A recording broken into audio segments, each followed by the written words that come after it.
Good morning, everybody. Thank you for joining us. We'll be coming online here in just a moment. We have a good number of people registered today, so we're going to give folks a few minutes to get through the gauntlet that is Zoom, and we'll get started in just a minute or so. But thank you for joining us.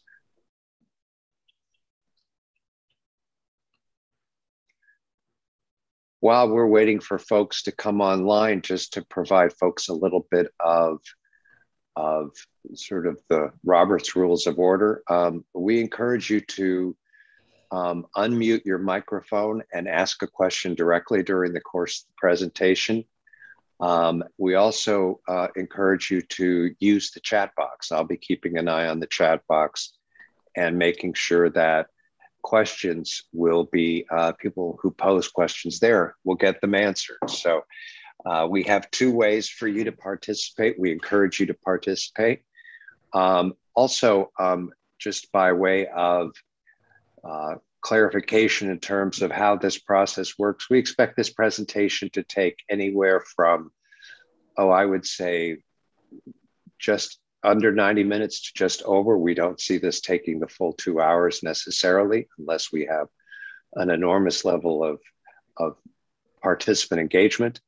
So we'll be working to keep our presentation within a reasonable time frame. By way of background, my name is Denny Brennan. I'm the Executive Director of the Massachusetts Health Data Consortium. I'm joined today also by David Carusio, who is co-chair of the CIO Forum, or the Forum as we will be calling it in 2022. David, any words or comments from you as we get this process started?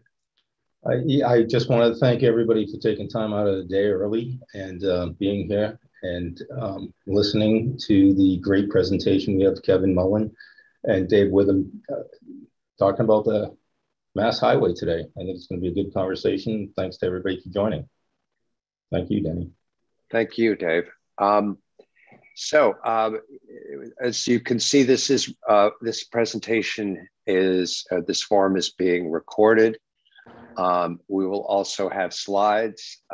We will make materials available to folks within 72 hours of today's presentation. We encourage, as I said, you to ask questions and to actively participate. So as we sort of tap dance here, waiting for one of our presenters to arrive, we're going to get started. Let's see, Kevin, where would you like us to start on today's presentation as we bring up the slides?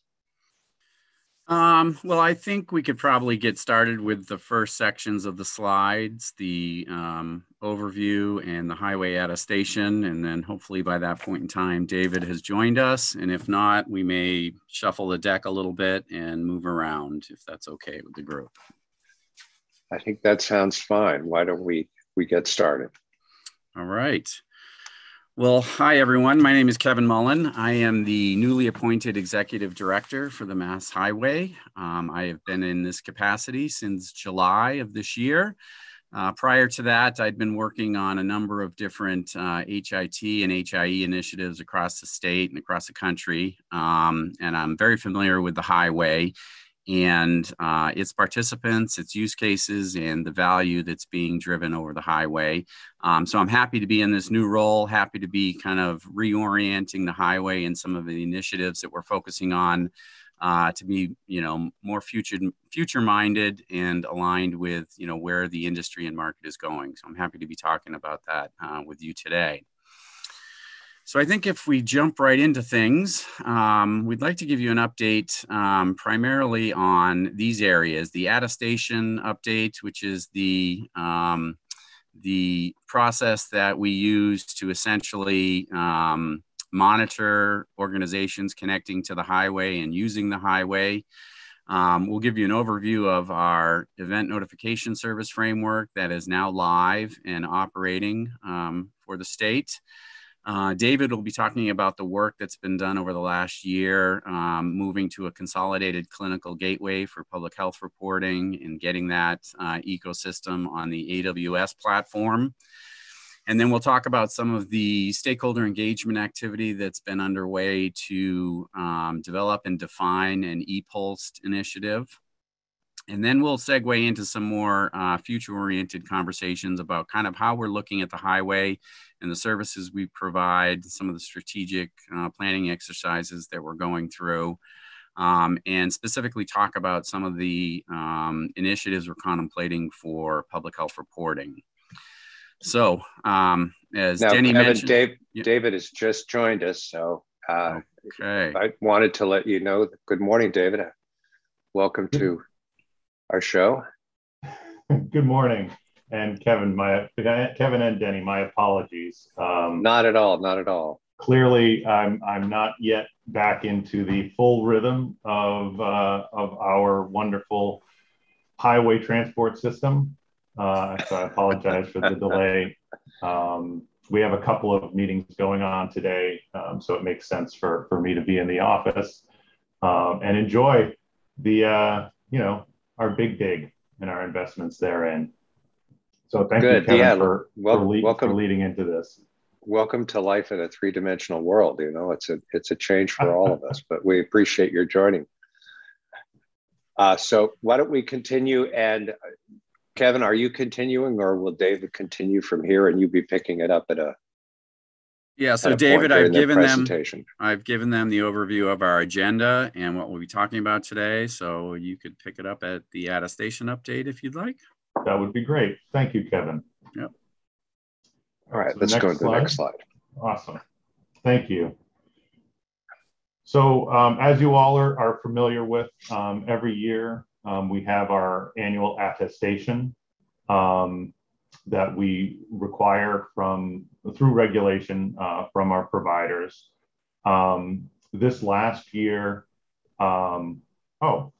this is, did you already do this one, Kevin? This is our mission and governance, I'm sorry. Yeah, not yet. Okay, my apologies, a higher level summary. So just, I guess, for orientation for those folks who aren't familiar with the highway, we are the statewide health information exchange for Massachusetts. We are a direct messaging framework allowing secure communications between providers and providers to providers and providers to our public health registries, 7 public health registries that the state hosts. We are part of Mass General Law, Chapter 118I, and we have our multi-stakeholder Health Information Technology Council, a number of whom I believe some of our participants are a member of. It is a public meeting that the Secretary and the Secretary's delegate, Lauren Peters, Undersecretary of Health, chairs. Additionally, this year, we have a new, and this is an internal group, a Digital Health Information Exchange Task Force. We've seen a lot of opportunities over the last couple of years to work towards health information exchange at a higher level within EOHHS agencies. And so what we're looking to do with this task force is to align the different EOHHS agencies with the work that the highway is doing, as well as a lot of the initiatives that are coming down from CMS and are also available to us through the great work that's happening through our technology vendors. An example of this is we have a number of discussions going on internally as to how we can leverage FHIR APIs sometime in the future to better exchange information internally, as well as to be prepared to receive information externally from our participants and our providers. Next slide, please. So in 2021,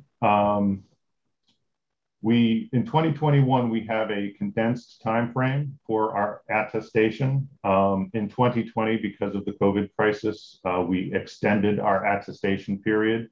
So now in 2021, we're actually compressing those activities and we're looking at resuming our schedule and having the attestations due to the state at the end of the first fiscal quarter, quarter one, which would be, well, actually, I'm sorry, the month after quarter one. So that's October 31st of 2021. Our website is live with our attestation forms. We do have our staff available to answer any questions and to help folks walk through the process. This year, we have 3 forms. Our year 3/4 form for medium and large ambulatory practices, our year 5 form for acute hospitals, and they will be attesting to ADT submission, and our exception form. We still make available an exception process that would be reviewed and discussed with the providers that would be submitting them. Next slide. So this is our timeline for our attestations. We're in October. We're past August. It is September already, isn't it? Yes, it is. Very, very surprisingly, and not a little depressing. Fall is fast upon us. Last month, our highway attestation forms went live. October 31st is our deadline. In November, quickly on the heels of October 31st, staff will be reaching out to providers that have not submitted by the deadline. And then in winter of 22 is when we finish our follow-up with the providers and then wrap up our attestation statistics. And those are statistics and output that we share with the HIT Council. Should be in one of our quarterly meetings in early calendar 22. Next slide, please. So one of the additions that we have this year, and one of the pieces of feedback we had heard from our providers, is that they may not have a direct connection or a direct, they may not have a direct connection to the Mass Highway, but they make a connection to the highway using one of their HISPs, usually a HISP associated or affiliated with their electronic medical record. We went obviously with a direct trust a couple of years ago when we upgraded the Mass Highway to Highway 2.0. So we aligned ourselves with the national standards for direct messaging. And so now we have very much ease of use connecting to HISPs external to our Orion infrastructure, which is the Mass Highway. So therefore, we leveraged that technical enhancement to ease or make more flexible the requirement around connecting to a HIPS. Now, a provider can attest to utilizing their HISP to meet the attestation requirements this year. We heard from a number of folks over the years that this would be I think an appropriate addition to how we look at attestation, and we agreed and we made that change for this year. Next slide, please. Actually, go back one slide. Any questions on attestation for this year?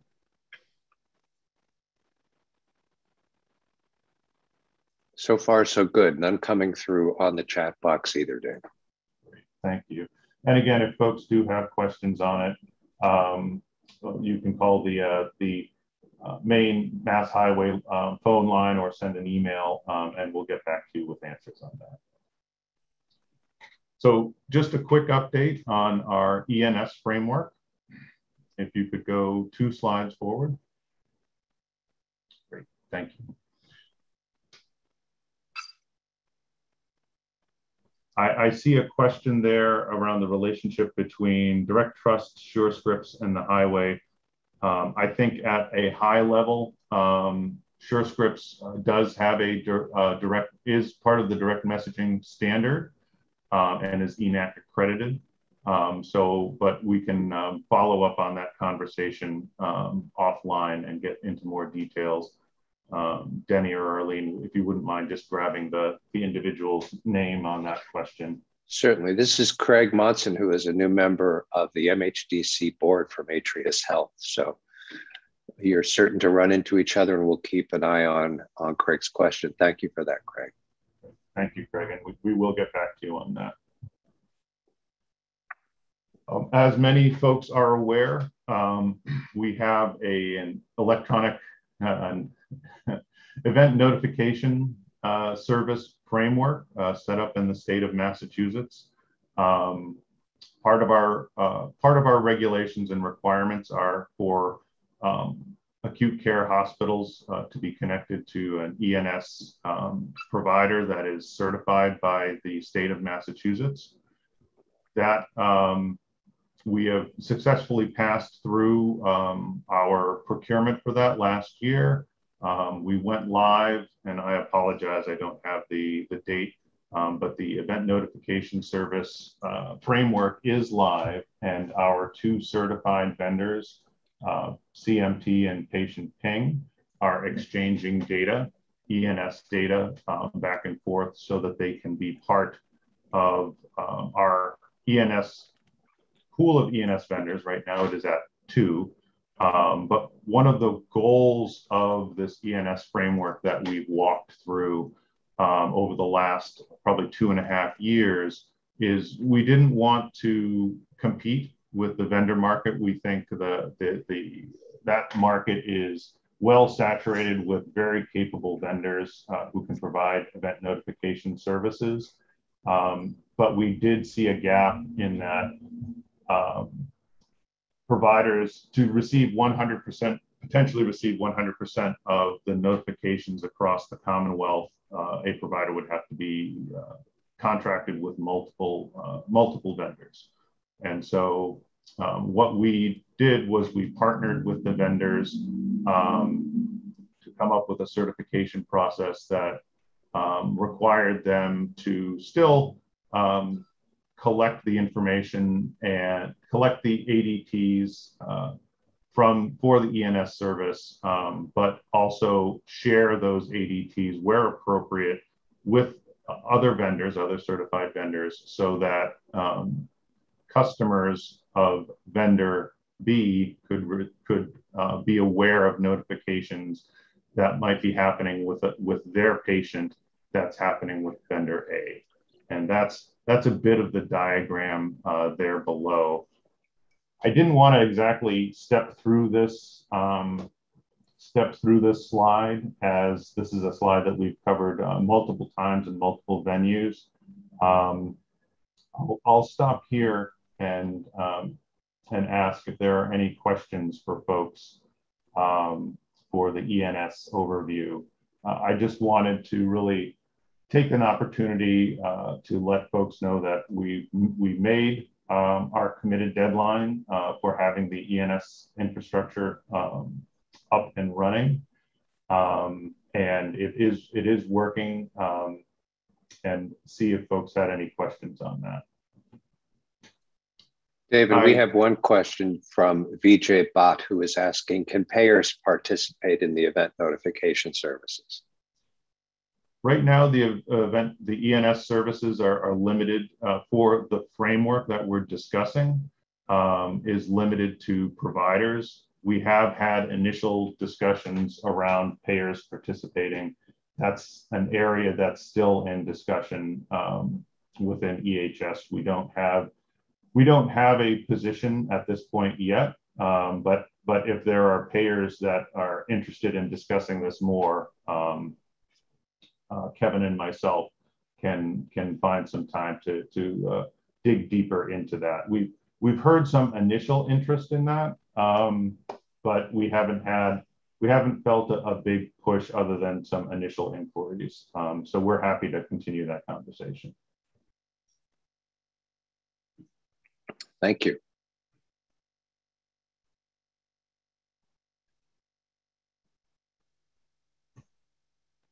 Craig, are you able to voice chat with us? Yep. Hi there. So I saw your question. Do you mind just sharing it with the group? I think that's a fair question. Yeah, I think first of all, I'm very enthusiastic about the effort and infrastructure that's gone into, broad awareness of what's happening with our patients with respect to acute care through the ENS. I think the one barrier to really kind of getting high impact is understanding, certain aspects of events that maybe are not always reliably transmitted. So in particular, discharge, diagnosis, and disposition, or some other data elements, which I guess gets the general question of any plans to standardize some of the content that's expected in the event notifications. I think that's a really good question. Thank you. And I'll give an initial answer on that, and Kevin asked you to follow up too. On the high level, when we looked at this initiative overall as a concept, we wanted to be very careful as a government entity to be perceived as or act overly prescriptive. So we did not move into the area of prescribing standards for what is communicated in ENS. And so that is an area, this is the first, and I think timely that we're hearing this question come up. I don't have any information on thinking towards standardization coming from the structural level. Kevin, I'm not sure if you have some thoughts on that. Yeah. Well, so it's a great question, and I think that's something we are considering, especially as we talk about subsequent phases of this, looking at expanding not only the data submitters but the recipients of ENS as an opportunity area. But I think standardization is definitely an area we want to discuss and understand more. There have been discussions that talk about the value of adding specific data elements to those feeds that would be, valuable to certain stakeholders in certain scenarios and to support certain use cases. As an example, we talk about developing a system to facilitate ED boarding and bed availability. And we have had conversations about standardizing, or as David said, prescribing a certain data element to better enable those situations. And so I think it's definitely safe to say that these are very early on in the development or in the planning, but we are definitely considering all options for subsequent phases. Well, one addition to the discussion would be also that providers are required by CMS over the course of the next 15 months or so to move to the US CDI as sort of the clinical standard. So there may be considerable advantage as that transition happens, that the language and the vocabularies that are being used in the ENS become increasingly standard, because many organizations are going to have to use SNOMED, LOINC, RX norm, other clinical codes. Demographics are very well specified in the US CDI and will be increasingly so in subsequent versions. So perhaps both ends of the bridge are coming together at the middle as we move forward. Yeah, US CDI has definitely been a center of gravity for some of these standardization conversations, without a doubt. Agreed. Any other questions for ADT? Sorry, ENS? using ADTs? I think we're good so far. All right. And there we go. So we were live in April of 2021. So this is what I get for. I always have a pet peeve when folks are doing slide presentations and they just conform exactly to the slide. So you'll forgive me if I'm a little freeform on this. I'm more than willing to give folks all the information here, but we've gone through our DD&I, or design, development, and implementation steps. We are live, and as of April of this year, so it is relatively new. So please, if there are thoughts, questions, we've had a couple of calls with providers who had questions or concerns around the framework, and we're always open to discussions with our participants on the ENS, as it really is an effort on our part for the hiway to be an enabler, and to really work with providers and vendors to make this the best experience, not only for our providers, but also in the end, our patients, so that transfers of care and continuity of care can be as seamless as possible. Next slide, please. So these, I'm going to just jump through. These two slides are just overall descriptions of collective medical and patient ping. They both have been acquired by now parent companies. I apologize that this slide hasn't been updated for that. We do have that information, but we are in constant contact with both collective medical and patient ping, and they're very much committed to continuing the relationship with Massachusetts and the hiway, and working on the ENS and the ADT infrastructure that we've set up. So the next slide. So this dovetails in with our attestation for this year. Acute hospitals will attest for ADT submissions on our annual requirements. This is also a requirement at the CMS, the federal level as well. And we really are continuing not only to have conversations about the current framework, but looking at, as Kevin mentioned, looking at how can we expand the utilization of ENS and ADTs. How can we, our initial effort here really is focused on acute care hospitals, and we know that leaves out a large portion of the rest of the healthcare ecosystem. So we're looking at ways to increase access to event notification services. And we're also looking for additional ways that we can use ADTs and investigate new use cases. As a good example that Kevin indicated, participating in bed finding activities for psychiatric inpatient hospitals. That's an area of great interest to Secretary Sutters, and we continue to work on providing and looking at and researching whatever opportunities we have out there. And then, of course, we do look at this as an open ecosystem. With our initial certification of vendors, we have the two, patient ping and CMT. But we are envisioning, I don't think we have a timetable yet, but we would be looking at another opening of the certification so that additional vendors could join. Next slide, please. All right.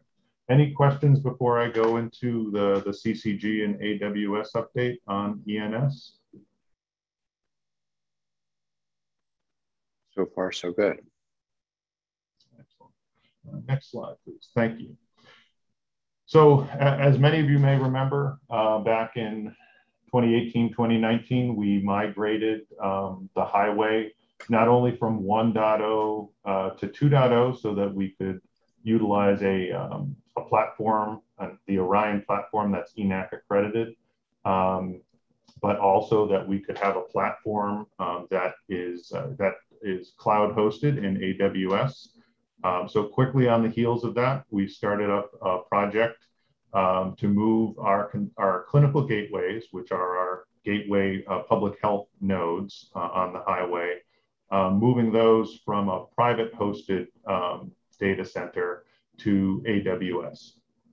We did some a lot of research on that. We had the opportunity not only to leverage the AWS platform, but also to update how we handle the different public health nodes. Whereas prior, we actually had a singular instance for each node. Now we have consolidated those into two instances, an instance of 3 nodes and an instance of 4 nodes, making it much more manageable for our staff, and also much more redundant, so that as we support the clinical gateway nodes going forward, we can take advantage of all of the cloud services that are available to us. So between the time of March and May of this year, we went live, and you see the dates there in front of you for the clinical gateway nodes, taking them one by one. There was a lot of work put into it, and I have to continue to thank the highway team for the coordination, particularly during COVID. And you'll note the electronic lab reporting and our immunization repository, MIIS, are both critical to our COVID reporting. And we were able to work with our provider partners, as well as with DPH, to really walk through and very crisply transition those repository nodes from our private hosting cloud into AWS. We really think that this is it's a little bit of old hat now. The cloud first initiative is very, very much mature across the industry. This is by no means leading or bleeding edge here, but we do think it's the step in the right direction, because we feel that relying on these AWS services actually frees us up to focus on items like improving our connection with direct using the Orion platform, as well as improving our web services. And if we could go to the next slide. So this gives us the opportunity to really start investigating how we would host synchronous API services. Direct messaging is a very robust standard, but it is asynchronous, and it is a standard that has a deep and long lifespan. We really are looking at RESTful APIs. Even we will be, and Kevin will have a lot more detail on this later on in the deck, overviewing what we're looking at for API research. But we really wanted to highlight here that moving the clinical gateway nodes was kind of our first step towards modernizing our overall highway infrastructure and starting to include the concept of APIs and fire APIs within the highway, and enabling those services for the overall community. And we have a couple of proofs of concept that are bubbling away in the back office, if you will. But our clinical, we already have the MIIS clinical gateway API that is active. It is using the CDC WSDL. And that was very successful for us, not only during COVID, but also providing the additional services that we were able to for the accountable care organizations within Massachusetts, and making an additional node available for COVID reporting. Next slide, please.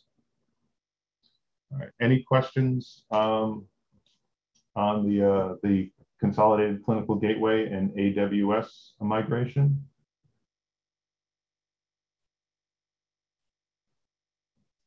David, I would just say that it looks like the clinical gateway migration to AWS is an excellent way to move from, not to leave the direct standard behind, but to be able to keep your foot in both boats at the same time and move more increasingly to RESTful web services, FHIR APIs.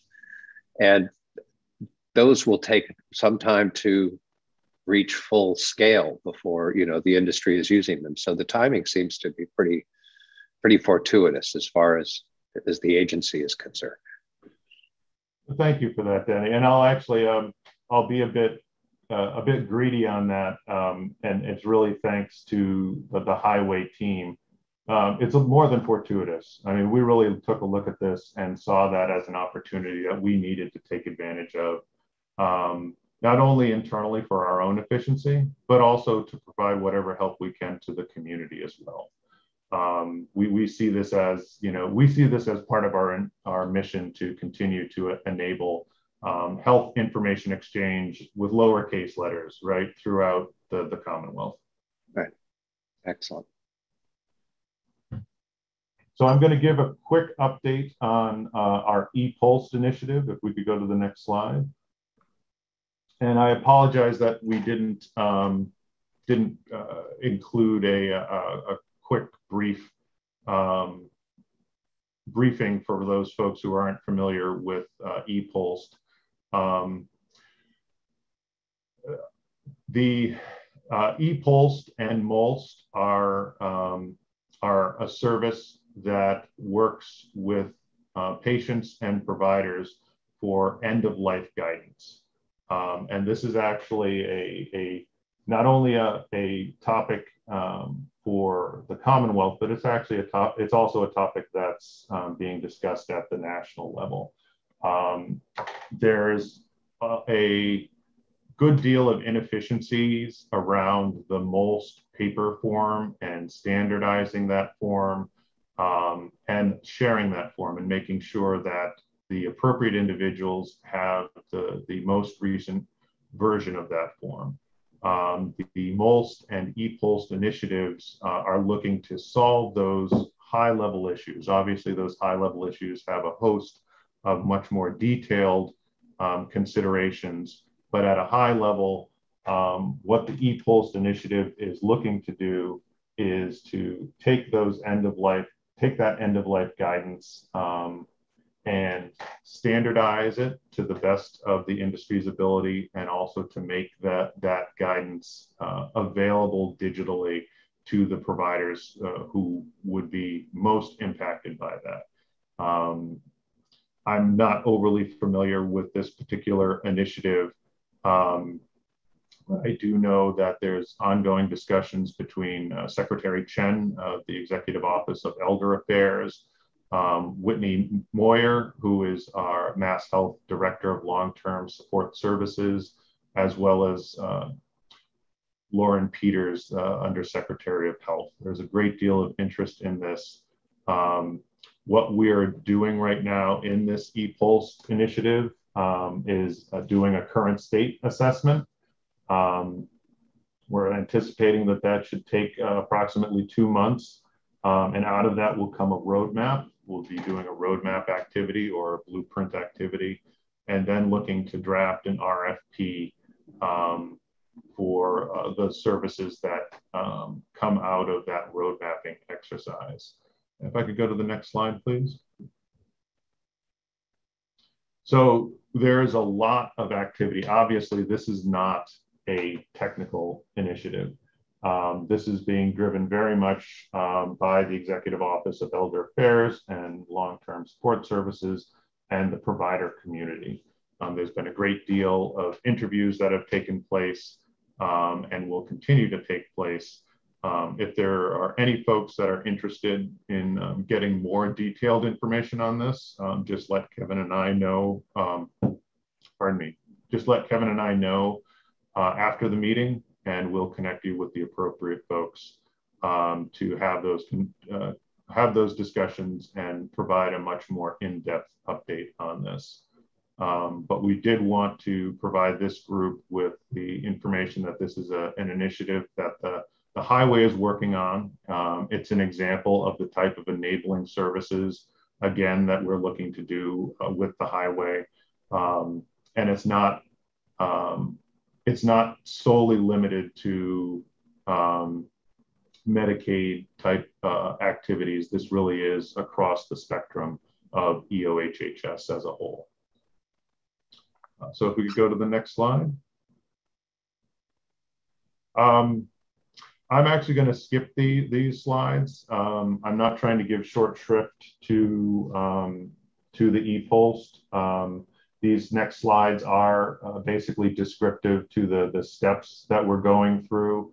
You can see here, and you know, it seems cliche, but people are at the top of our pyramid. They're supported by technology and process, but we really take seriously the needs of our stakeholders. The technological solution will be a product of the discussions with the stakeholders and with EOHHS on what the best way to solve that business problem will be. And we know that there's a wide market of solutions out there that can be applied to this. We are potentially looking at this as possibly an 8th node on our consolidated clinical gateway, but we also recognize too that there are other solutions that are much more federated that might also solve the business needs of our providers and the agencies involved. So I'm going to wrap it up there because I want to make sure to give Kevin enough time for his subjects. Any questions on ePulse? David, one question. There are a number of documents that patients will be required to prepare and are required to prepare, or hope, expected to prepare, I should say, whether it's advanced directives, healthcare powers of attorneys and proxies, et cetera, that go along with PULSed, which is really end of life, as you pointed out, documentation. Do you see this architecture expanding or scaling to support the availability of patient wishes and patient directives beyond or preceding life-sustaining treatment? The other documents that go into keeping one's final wishes or one's wishes kept by those who care for them? That's outside of my concept and understanding for this particular project. Kevin, I'm not sure if you have additional information on that. Yeah, well, I think theoretically it could. And so depending on the final design, the infrastructure could support, as a document repository or a document exchange platform, some of those other critical artifacts theoretically. And so that is definitely beyond the scope of what this initiative is focusing on, but we anticipate hoping to build something that's reusable or scalable in other contexts. Thank you. Any other questions? No, so far, so good, David. Kevin. Great. So if we could move to the next section. Next slide. Next slide. Next slide. And this is actually, I'll just, this is just, and I think this would be good for folks who are interested. We did want to display the workflow here of what we're looking at for the MOLST process and how we would digitize this. I'll be honest, when we presented this at the Health Information Technology Council, we actually had our consultants walk through this slide so they could provide much more detail. And again, we can hook folks up for the MOLST process. We have, and I think maybe as for me, I'm not sure how other folks perceive this, but we have dedicated staff and dedicated vendor that we're working with to move this process forward. So we're very serious on this. We've heard and the LTSS and EOEA have definitely heard the request for this and see the movement being made on the national stage. So we are taking this initiative seriously. I apologize again that I don't have the depth of information here, but we did want to share it with this group, as we think it is an exciting way to kind of see those those healthcare ecosystem needs kind of bubble up through the process, through stakeholder engagement, and then finally how technology enables them in the end. So next slide. And next slide. Oh, wow. They must have they gave you guys all right. We'll have to come back and give a more in-depth, I think. Next slide, please. And then go back one. So this just summarizes what I indicated at the top. We're drafting an RFR in conjunction with our stakeholder engagement. CMS will be a funder and provide guidance around this, and then we'll look to be posting an RFR on ComPIs and eventually award the procurement. So any questions on ePulse that I would probably need to defer to a future conversation? We're fine with those kinds of questions, David. We're good with those. None that I see on the chat board. All right, excellent. Thank you. So Kevin, I'll turn it over to you to discuss highway strategic planning. Okay, great. Thanks, David. All right, so if we can move to the next slide, please. So clearly, HIE services are paramount for us. The state believes firmly that HIE services and programs are necessary for care quality and care coordination. And as such, the Mass Highway has historically been supported broadly by both state and federal funds. However, we are realizing that this financial burden is not sustainable, and the current Mass Highway infrastructure is requiring kind of an evaluation of value and cost. And we are working now to kind of realign our services and programs, potentially develop a new financial model, which leverages both public and private funding and enables a system where the stakeholders that are deriving value from the highway are, contributing in a fair portion. So these strategies, some of which I'm going to talk about in a minute, are essentially our effort to mitigate some challenges that we're facing immediately, but also to set the stage for us to be more future-oriented from a service delivery provider in the state. So I'm going to get into some of the details now with you. Keep in mind that a lot of this is evolving as we speak. So I'm going to give you the best snapshot of our current state. But the thinking is, as I said, evolving quickly. And so some of these directions that I'm going to be outlining for you today may be changing fairly soon. So next slide, please. So we want to talk a little bit about the biggest impact that we're anticipating. At the end of September, the ARA High-Tech Act will be going away. High-Tech has been the primary funding source for the highway HIE services since its inception. So our funding streams will move away from those sources and fall under the Medicaid Enterprise Systems funding. The shift is unfortunately going to result in a drop in the federal financial participation rates that we have historically seen. but that will be compounded by a change in their allocation rates. Historically, we've been able to demonstrate that HIE services are typically driven at the provider level and costs are associated at the provider level. And so we were able to make a legitimate case that for our participants, 91% of them are seeing Medicaid individuals, and so we should be able to cost allocate at 91%.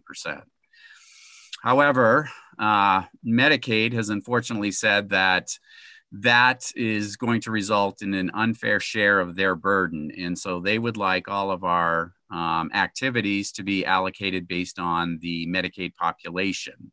And in the state of Massachusetts, that's about anywhere from 27 to 29%. And so that essentially drops our federal match from somewhere in the neighborhood of 86% down to about 14% when you look at the bottom line. So safe to say, I think we're facing some significant reductions in federal revenue. So as we look at our biggest cost center for the highway, it is the highway direct messaging services and the operating costs for those services and supports. We are faced with a situation that the highly subsidized rate that we are making available to our participants is not really sustainable for the long term. And so we are, as I said, developing some strategies to both mitigate the federal revenue reductions, but also to move us in a direction that is where the market is going, where the industry is going, and where the regulatory environment is already kind of set their position on. So next slide, please. So what I'm going to talk to you today about are three strategies that we're looking into. The first strategy is evaluating direct messaging services, as I mentioned, and we are looking to set some options for decision making so that we can finalize a strategy and have a glide path for our providers by state fiscal year 2024. And I'll be talking in a minute about what that includes. The other strategy is accelerating clinical gateway development. As David mentioned, all of the work that his team had done on the consolidated clinical gateway and the shift to AWS platform kind of set the stage for this API development. And so we are looking at broadening the scope and accelerating the timeline associated with that development. And I'll be talking about that later in the presentation.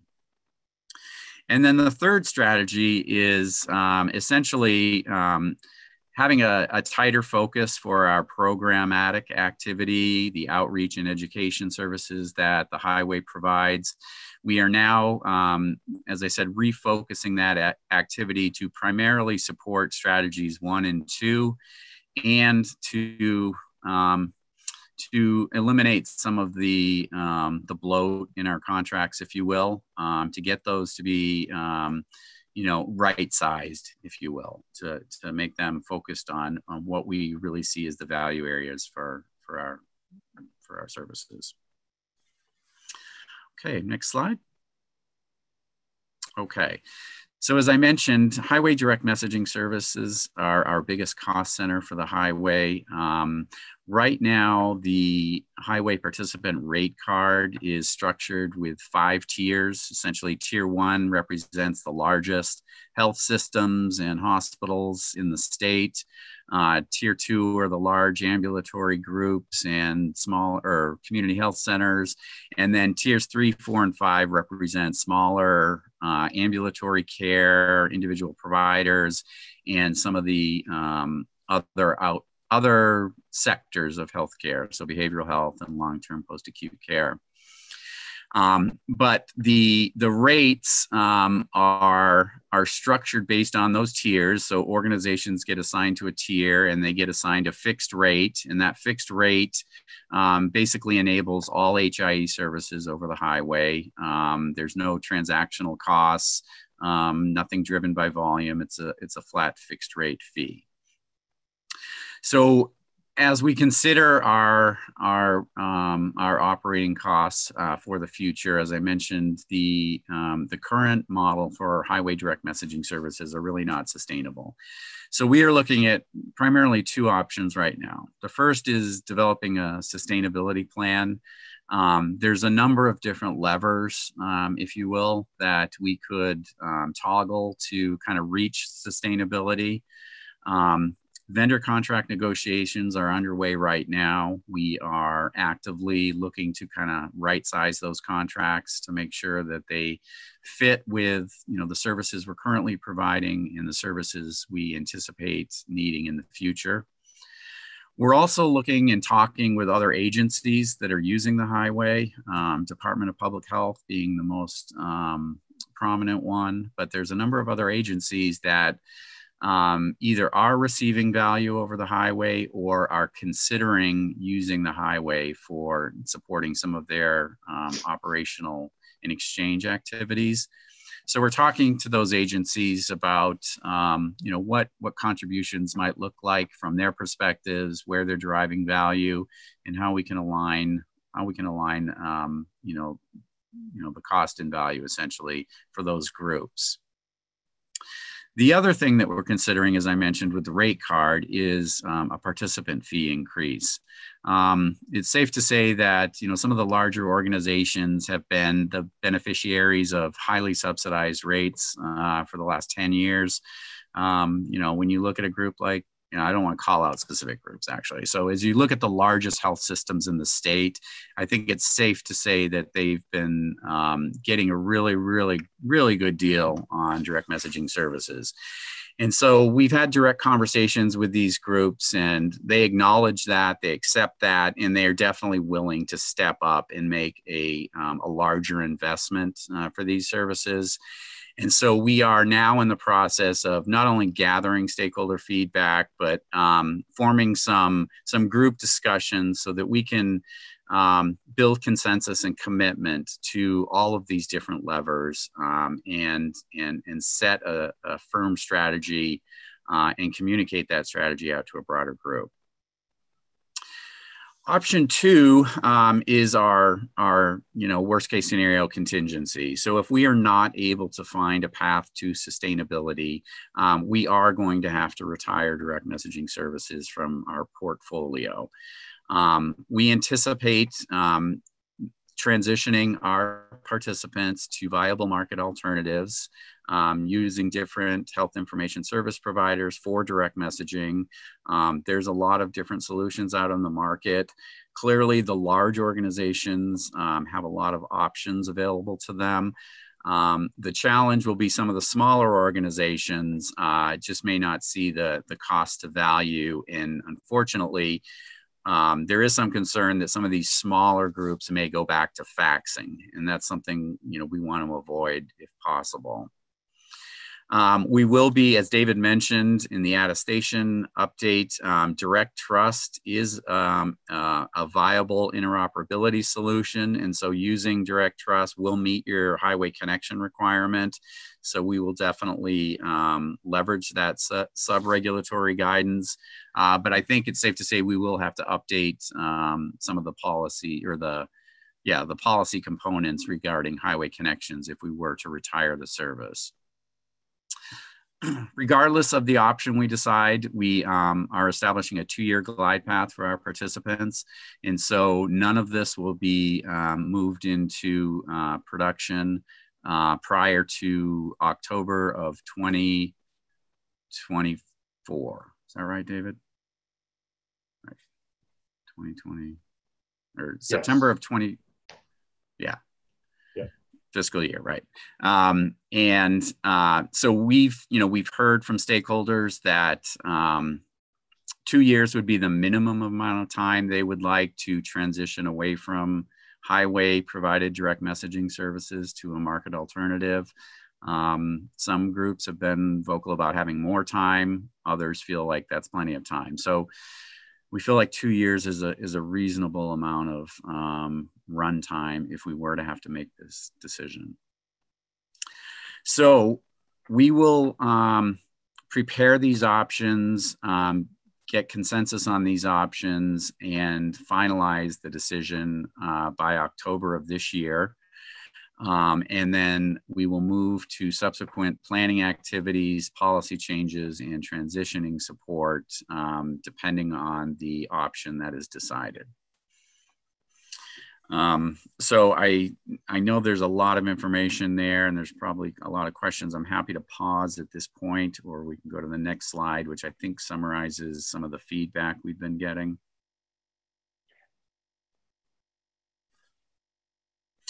So maybe I'll go through this and then I'll pause for any questions. So we just wanted to summarize some of the stakeholder engagement activity and feedback that we've been getting. Clearly, there was a mixed bag of reaction from the groups as we talked about what we're contemplating.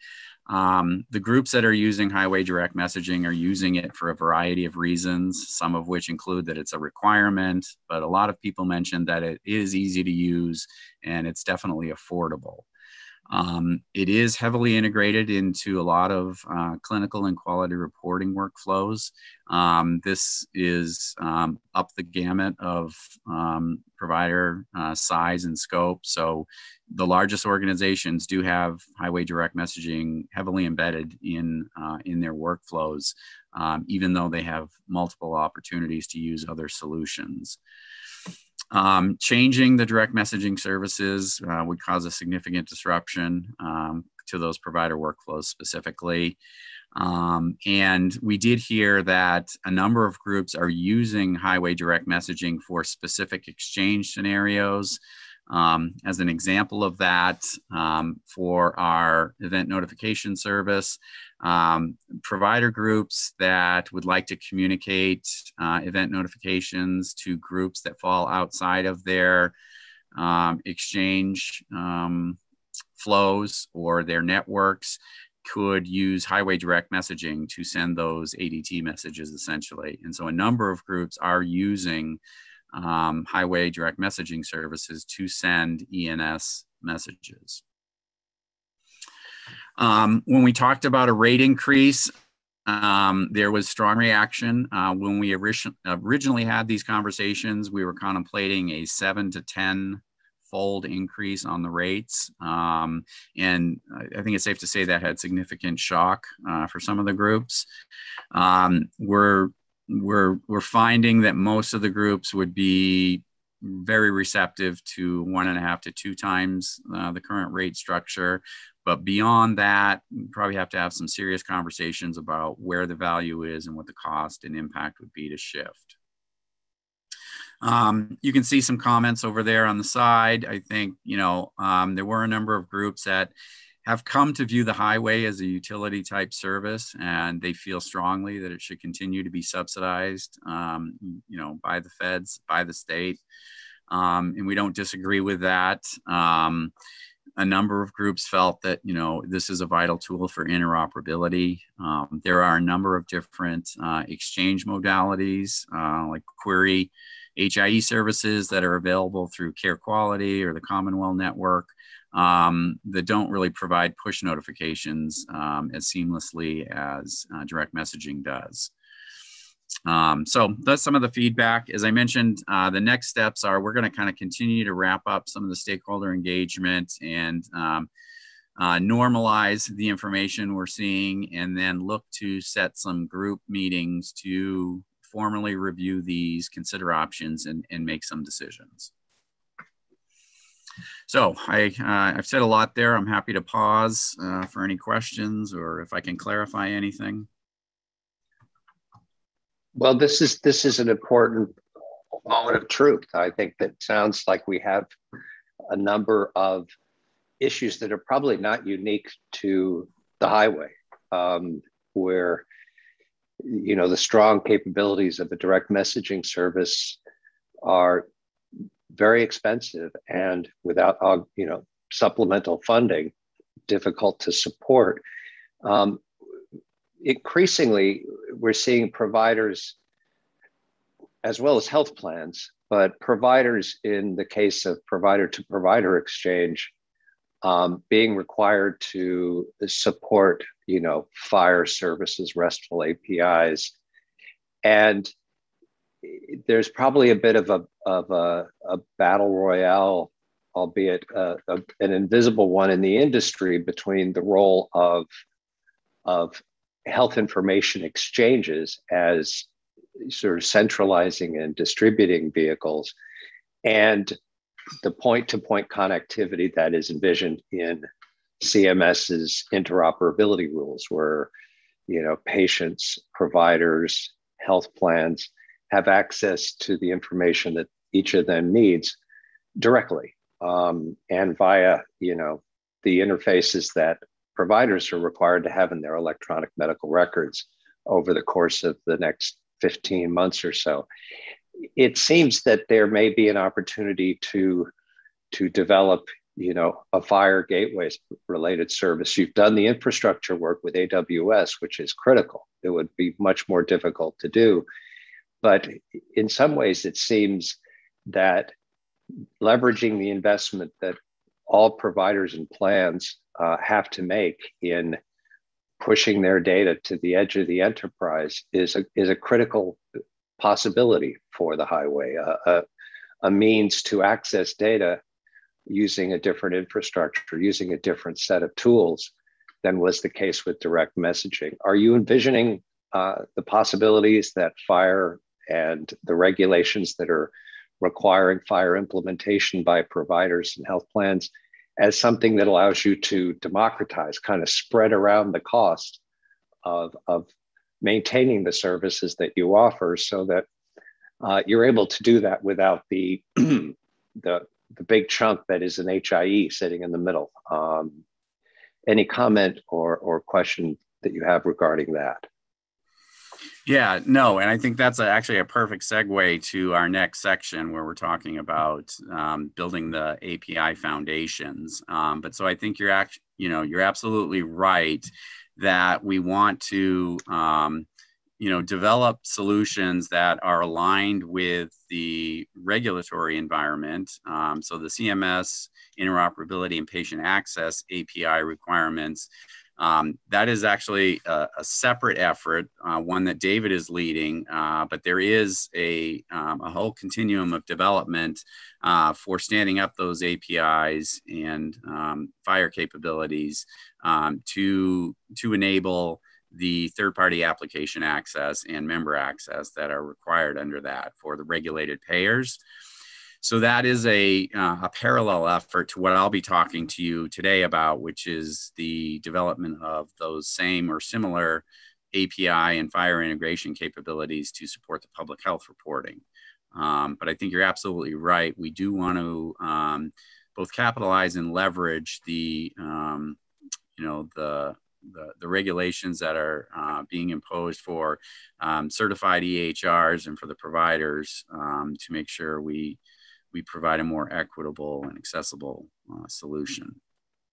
But I will say, related to direct messaging, we have the feedback we've received is that it does still, provide a useful and viable exchange platform for specific use cases, specific scenarios, and it does still fall outside of the regulatory requirements for APIs and fire.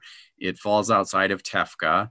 And so there still may be value in maintaining that ecosystem to support those use cases, and definitely for the smaller groups as well. Thank you. And I'll add on that in just we have essentially spent the last 8 to 9 years developing workflows and developing support structures, not only for provider to clinical gateway communication, which I was going to say, I think anecdotally we lead the nation on that. Obviously there are states that have higher populations, but we've really been able to, the COVID crisis has really highlighted our ability to collect that information seamlessly using the highway and the clinical gateway nodes. But I don't see it as a conflict. The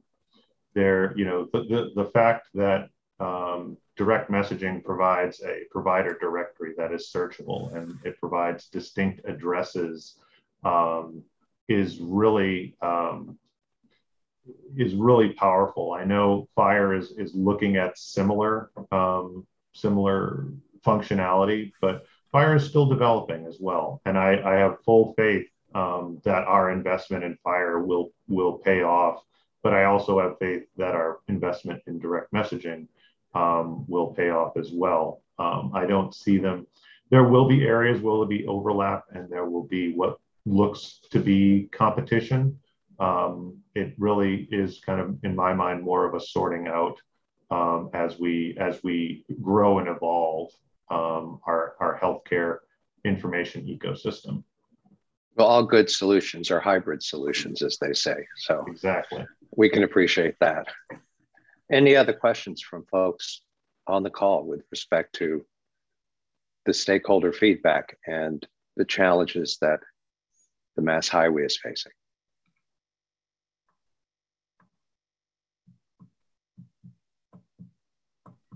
All right, well, we would love to participate and assist, facilitate as a consortium any discussions that the agency might find helpful with our community with respect to this. I read what the perspectives are on here, and I'm reminded how valuable the service is to so many people. I'm also reminded that these are the same statements that are made in defense of existing technologies in the face of newer technologies, and the fear that goes with that, the underlying anxiety that goes with change. But it has been extremely effective, the direct messaging model, and it's unfortunate that the money is not as available as it was originally. But the new technologies and some portfolio with existing technology should be able to, I would hope, reduce the costs of moving data, at least, and moving the quality of data, the burden of maintaining the quality of data closer to where it's sourced. So perhaps there are some of the digital hygiene that's required to do API-based communication is going to result in better messaging communication. And those can also help reduce some of the costs, I'm sure, that are incurred as a result. So our best of luck, and we hope to assist in whatever way is appropriate, and wish you the best. Thank you. Appreciate that. All right, move on to the next section then. Oh, sorry. So there's a timeline here. I think I kind of talked through this. I think we're anticipating being able to make a decision by October, and then we will look at getting communication and policy changes in the works. Yeah, I think I talked through all of this, so we can probably skip over to the next section. Okay, we can get right to the next slide. We're going to talk about some of our API development. So just quickly want to highlight some of the emerging forces that are kind of moving in similar directions. Starting with regulations, we talked about the ONC and CMS regulations regarding information blocking, the requirements for FHIR APIs on providers and payers. The regulatory environment is clearly, set the stage for where they would like the industry to go. FHIR momentum has been continuing to grow. These standards, are HL7, the latest iteration of HL7. Adoption has been accelerating, and new FHIR use cases are being stood up and defined, rapidly. We did a targeted survey back in April that I'll talk about the results of, but in short, we received very positive and favorable response to interest in a FHIR API for public health reporting. And clearly, the shift to value-based care has been, incentivizing groups to both share more data, different data sets and both patient and population data to improve outcomes and lower costs. So we think that, these forces, are moving in the same direction. The Mass Highway would like to kind of capitalize on this and position itself, to align with those trends and, develop a future-oriented interoperability platform. Next slide, please. Just quick high level, HL7 Fire, I'm sure you've all seen it, talked about it in a number of different forms and fashions. This is just to kind of level set that, we are talking about a new HL7 construct that has defined resources and APIs to access those resources. Resources are discrete pieces of information that have their own URL associated with them. So it's very easy to grab very specific pieces of information as opposed to just a big, data dump or document that it includes everything. The HL7 Fire construct is backward compatible with V2 and consolidated CDAs, and it does enable these third-party apps to access the data in a more unified and seamless way. APIs, that's where the rest of the world is essentially. They allow for more robust information exchange. You can separate business requirements from, coding and, creating custom interfaces. And it's all built on the latest web technology and security. Okay, next slide. So, earlier in the year, we were tasked with trying to get a better understanding of what other HIEs are doing related to fire. And so we did a survey or an analysis of primary and secondary sources and looked at secondary data coming from existing surveys. Those surveys, I think, included a survey by the eHealth Initiative, a survey by the Strategic Health Information Exchange Collaborative, SHEIC, and another survey done by Leading Age. So we reviewed those surveys, and then we also did primary outreach to look at what was available on these HIE websites and what they were promoting as far as capabilities. And what we found is that a significant number of these groups indicated they did have fire capabilities or that they were developing fire APIs. Some of them indicated more ambiguously that they had secure web services, and others indicated that they were participating in other network areas like care quality, and we're leveraging some of the fire components of that, like the fire provider directory. So as we looked at those groups, we were able to confirm for the 35 groups that indicated they had some fire API capability. For 21 of them, we were able to kind of ascertain what exactly they were doing with the fire. And we kind of normalized this, and you can see the different services along the right there. I think it's safe to say there's a wide variety of services that are being enabled via fire. I will say that a number of the groups were in a pilot phase or still in development. So a lot of these things that they were talking about weren't actually live yet.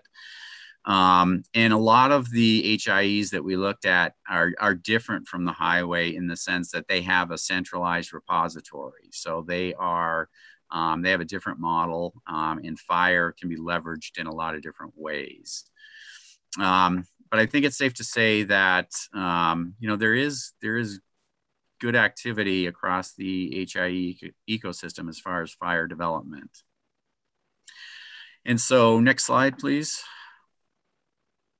So as we looked at those services and tried to relate those to different capabilities we'd like to develop, some things started to coalesce around different capabilities. Fire API to the clinical gateway rose as, you know, one of the primary value areas that we had been hearing and seeing as something as feasible for our group. As David mentioned, Fire API was kind of an identified component of the clinical gateway architecture to begin with. So we were already setting the stage for that work. And so we thought this would be moderate value, moderate complexity to stand up. And I'll be talking about that in detail in a minute. But there are some other areas where we considered and are still considering, one of which is Fire API to the provider directory. We did a survey to identify interest in this, and there was strong interest from our participants to have Fire API access to the provider directory. We also see an opportunity to maybe, you know, broaden the scope of the provider directory so that we could provide information on other digital endpoints like Fire endpoint information, and maybe using it for other use cases or aligning with other use cases like the requirements under CMS interoperability and patient access. There's a provider directory component and there's an option to align there. And some of the other areas that are less defined and a little more nebulous, looking at exchange routing services.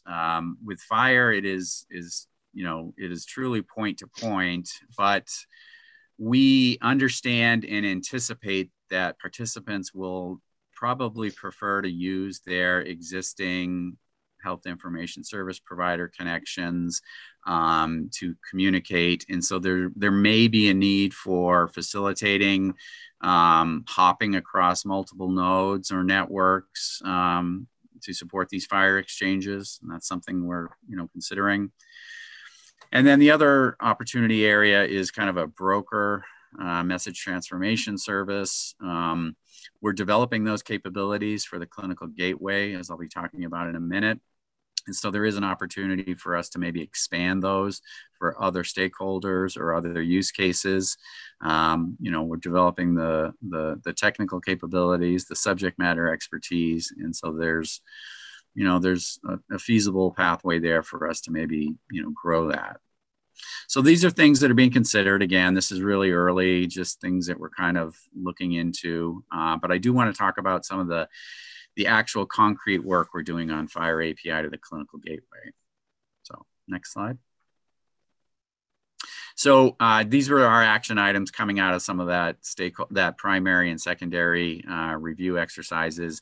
It was to continue to gather stakeholder feedback, to identify interested providers and organizations for 2 priority use cases, the API access to the CCG. Looks like I've got a crazy misspelling there on that. And API access to the provider directory. So we completed the API solution scoping and scaling, which I'll talk about in a minute. And we have developed a framework for a foundational set of services. I think I mentioned already the mass health requirements for CMS, patient access and interoperability are a separate effort. David is working on that for mass health. So I'm not going to be talking about that today. All right, next slide. All right, I'll pause after this slide for any questions. So I mentioned that we did have a targeted survey. So we interviewed a number of our participants to see if they had any interest in a Fire API to the clinical gateway. Over 70% indicated that they would have interest in developing those capabilities. When asked which specific registry nodes they'd like to connect to, these were the responses. I don't want this to be perceived as the immunization registry is more important than the CBHI initiative. It was more indicative of the individuals and groups that we were talking to. So we are going to be treating these equally from a development perspective. All right, so maybe I'll pause there before I get into the actual development work, see if there's any questions or I can clarify anything.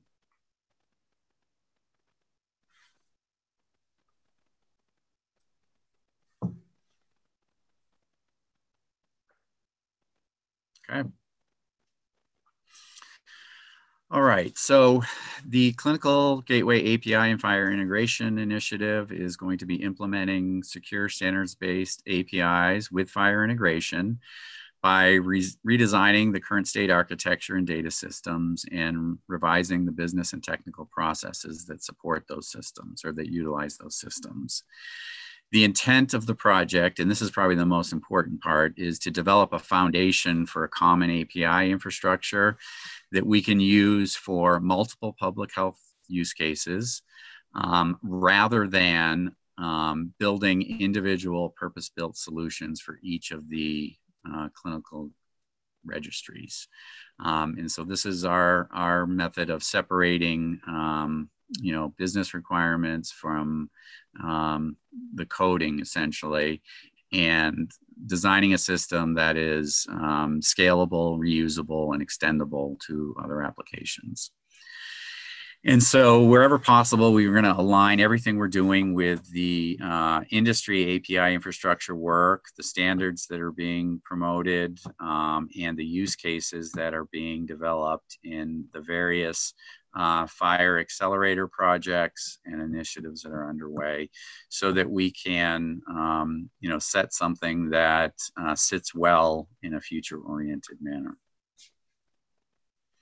Okay, next slide. So the primary objectives for this effort are to build an alternative pathway to direct messaging. Currently, we're leveraging direct messaging for a majority of the public health reporting exchanges. So this will be an alternative for those. We will maintain the existing processing and routing of all messages. So the HL7 2.5.1 messages that come in, we will continue to accept those and process those and route those. But we are now creating an environment that will enable providers to send and receive messages synchronously. So most of our registries are asynchronous with the exception of the MIIS. So we will be making synchronous capabilities available for the other registries.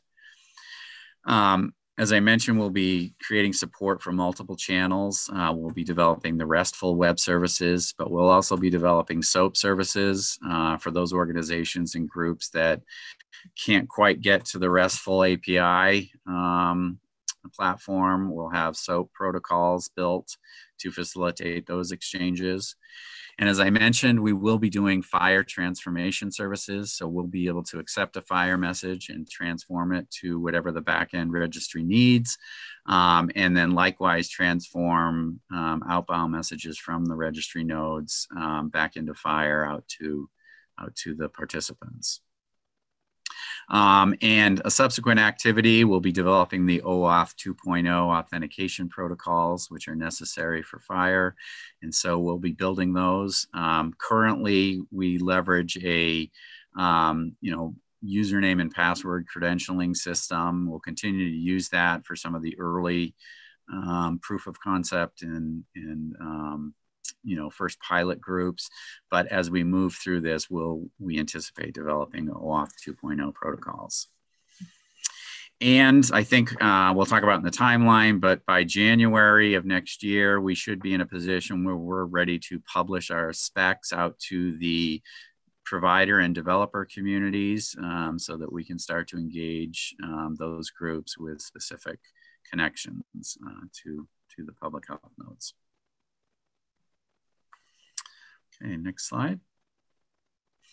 So David had showed an earlier diagram here. This is that same diagram, just adding the web services and future state on top there, where we'll have synchronous connections, SOAP and REST APIs, and the ability to manage fire payloads through the gateway.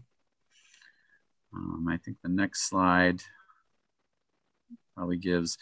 This is to illustrate kind of a potential workflow or process flow for the providers, where they can send either an HL7 or a fire message that will be leveraging either the REST or SOAP protocols that will go through our gateway. The gateway will authenticate, as I said, by username and password. OAuth will replace that at a future point in time. Once the authentication is complete, that'll move to the gateway for processing before it's sent to the backend application. The messages are validated as a part of that processing.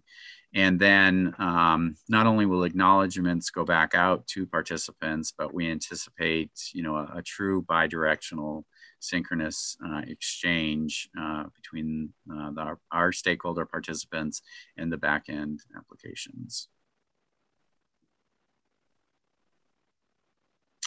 And then the timeline, as I mentioned, we're working through kind of the proof of concept, and the architecture and design has been completed. We are actively developing the REST and SOAP APIs, which will be completed by the end of this calendar year. As I mentioned, we'll be publishing the API specs in January, and we'll deploy those changes out into a live production environment. We'll spend the next year essentially developing FHIR integration capabilities, the OAuth 2.0 authentication protocols, and getting our pilot groups onboarded and getting kind of those production use cases firmly in place before we start to transition groups who are currently using direct messaging over to those APIs, all of which we anticipate kind of wrapping up by September of 2023. I think that was it. So I am happy to answer any questions or clarify anything anyone has. Well, I have a question I'd like to ask, and that is, there are a couple of things that separate HIEs from the level of information exchange that's envisioned in the CMS regulations. One is that most of the HIEs are provider only.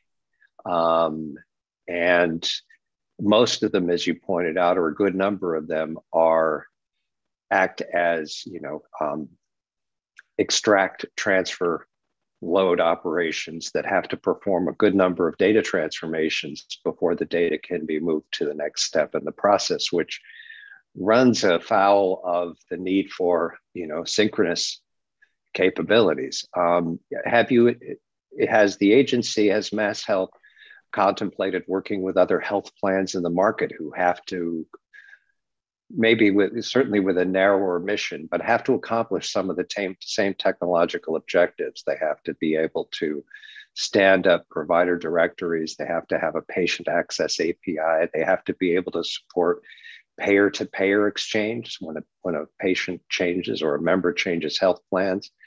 And it would seem that there are opportunities to collaborate on some of the challenges that are not necessarily unique to the agency, but are technologically shared across other health plans. And the complementary question I would ask to that is, do you envision health information exchange with the agency also involving health plans in the exchange? The regulations are moving toward the health plan being the point to which a patient or a member connects to receive all their health information, since providers don't necessarily have a patient's entire medical record. CMS envisions that through payer to provider exchange, payers will be the point where patients will be able to access their information and do so irrespective of where they're cared for. Do you see opportunities for the agency to collaborate with other payers who are tackling some of the same problems, be they architectural problems or communications and awareness building problems, where there's an opportunity to share some of the burden that goes with those? Yeah, David, do you want me to start? So that's a great question. So I think first off, to clarify, so the Mass Highway is not a regulated entity as far as CMS is concerned, the interoperability and patient access. Mass Health and the managed care organizations are the regulated entities. And so as I mentioned, they are developing the ETL processes to move those data sets, which are primarily claims, pharmacy, and provider data sets, into a FHIR platform that is accessible to the third-party apps and the patients, the members. But I think we would anticipate having some parallel activity so that what we're developing is aligned with that. And if possible, or where necessary, we can seamlessly connect other stakeholders to similar shared data sets, if you will. That could be a future use case. That's not something that we're currently proposing. But I think what you're also touching upon is there is an opportunity to leverage across the payers. And to my knowledge right now, I mean, Mass Health is just working with the managed care organizations to make sure they're synchronized and lined up. But the Mass Highway has not currently considered kind of pooling interest from other payers to develop kind of a shared service, if you will, if I'm understanding your question that would correctly. be part of it. There are some things that can operate at scale. For example, consent. It's very difficult to implement on an entity by entity or organization by organization basis. What goes into consent writ large is something that benefits considerably from collaboration. What goes into creating a consent architecture that everyone can use and that supports the needs of all the players. In this case, both payers and providers. I think you pointed out endpoint directories are an area where there are needs that people lack currently in terms of where do my transactions go? There's registration. How do you register if you're a provider for all of these health plans and vice versa that you need to connect to? But we see at MHDC a number of areas in interoperability where collaborations can drive down some of those costs that would be much higher if entities pursued them independently. Not around fundamental data sharing, but around such things as provider readiness. How do providers go from the world they live in now, where data goes to, a lot of data is in motion, which really isn't a good thing, to one where data are at rest and accessible by parties who have access to it. Those are changes that I think benefit from organizations who share similar business models or broadly similar business models, be they payers or providers, and who understand that some of these technologies can be achieved much less expensively when they're agreed to collectively. And this isn't just MHDC speaking, it's just looking at how those HIEs all over the country are going to figure out where do they fit in the future and what role do they play. And perhaps there are some opportunities that bring more of the community to the table and share some of the work that you have ahead of you, but a consideration. Yeah, so I think, go ahead, David. I think that's a really good perspective.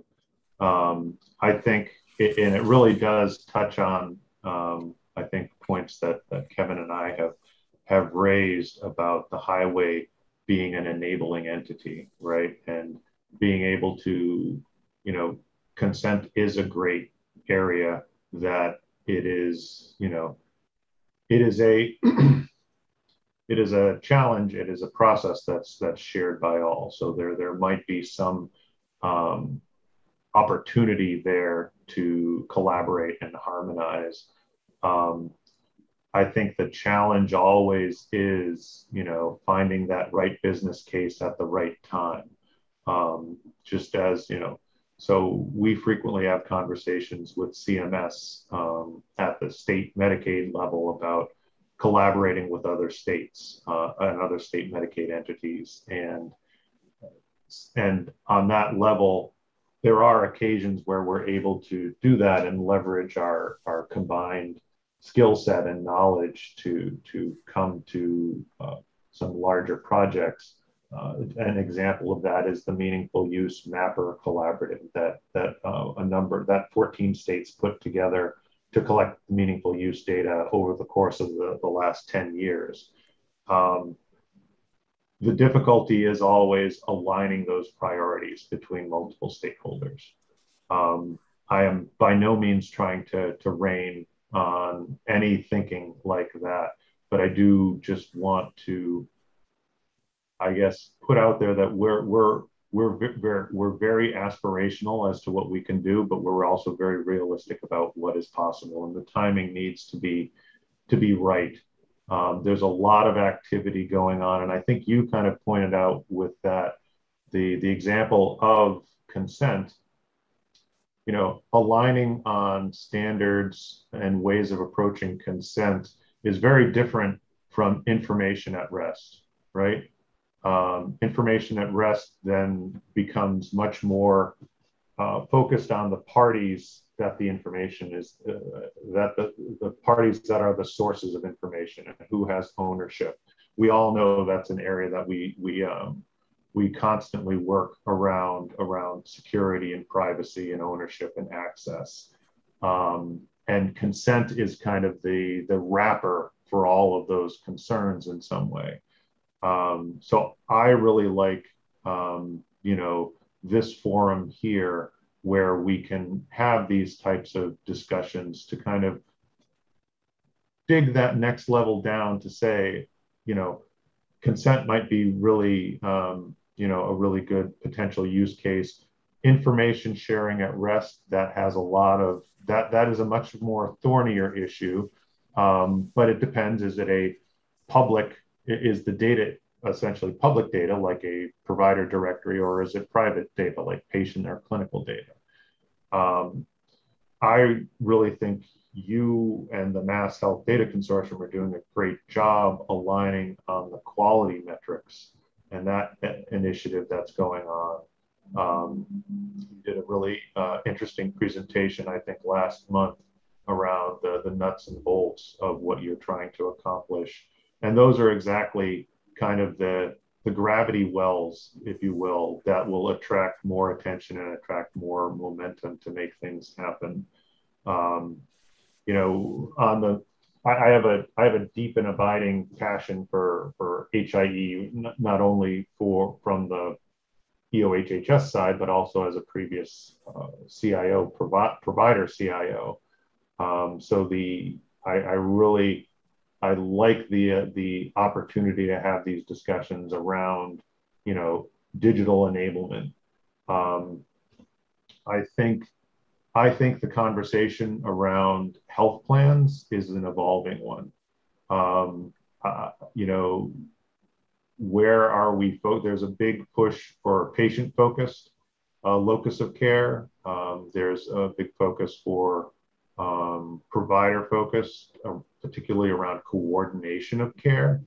And then there's the health plans, Mass Health being one of them, and being an architect being able to enable the work not only on the patient level and patient experience, but also on the provider level, so that care can be appropriately guided through the ecosystem that is the healthcare industry. I think it's a really interesting conversation, and that's why I like coming back each year to provide these updates. And I more than appreciate participating in the CIO forum as a whole, so we can continue to share that kind of information and those goals. Thank you. Yeah, and I would just go ahead, Kevin. I was just going to add on the provider directory. That is something we're very interested in. You know, I mean, I think it's safe to say there's multiple places to find addresses and digital endpoints, and so you know, I think the challenge is there a place where you can go to find them all, and that's something where I think there might be value for a number of different stakeholders. And so, you know, we looked at, you know, some of the work that Oregon was doing, you know, related to a kind of a gold standard provider directory, and, you know, as an opportunity area for us. So it's something we're definitely considering for future areas of development. Would you comment on the agency as much as you can? This is relatively, these are recent updates given the new administration, but would you comment on TEFCA and the roles that trusted exchanges, the QHINs envisioned in the TEFCA rules might play vis-a-vis the work that you're doing in the agency? Do you see these as being the evolution of HIEs going forward, that they become QHINs or they become nothing? Or do you see other avenues to work with large aggregators of clinical health information? Yeah, it's a great question. So David and I actually talked to Mickey Tripathi last night. We were asking similar questions about how the Mass Highway should be positioned related to TEFCA. So, as we look at the QTF, the technical framework for the proposed TEFCA model, right now, it's safe to say that the Mass Highway would sit outside of the scope of capabilities that are required for a QHIN. And we also sit outside probably of participating under a QHIN, although that still remains to be seen depending on how we're developing things. But TEFCA is really focused on, that single on-ramp at a national scale. And they are focused on the exchanges between these QHINs. And so regulating the exchanges between the QHINs, standardizing those exchanges, and leaving the exchanges below the QHINs to be dictated how those groups see fit to some degree, as I understand it. But so, as we were talking about direct messaging services, that kind of sits outside of the current TEFCA design, although they do and are contemplating message delivery as one of the exchange modalities. I think they're soliciting feedback on that right now, whether that would be a required component, an optional component, or something that they, as Mickey put it, I think they essentially table until FHIR capabilities are more robust. And so, okay. I don't know if that answers your question, but it does. I mean, it does as much as TEFCA is a little bit of an unknown entity at present. We understand its technical requirements. We just don't know how many organizations are going to be able to meet them.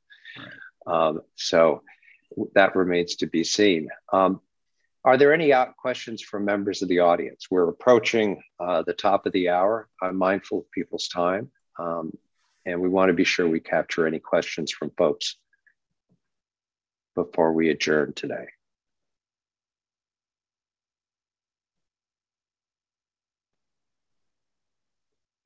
Very well. David Whitham, Kevin Mullen, Mass Highway, Mass Health. Thank you as always for joining us. We have put up a poll here for folks to fill in. Before you leave us today, please take a moment to complete the poll.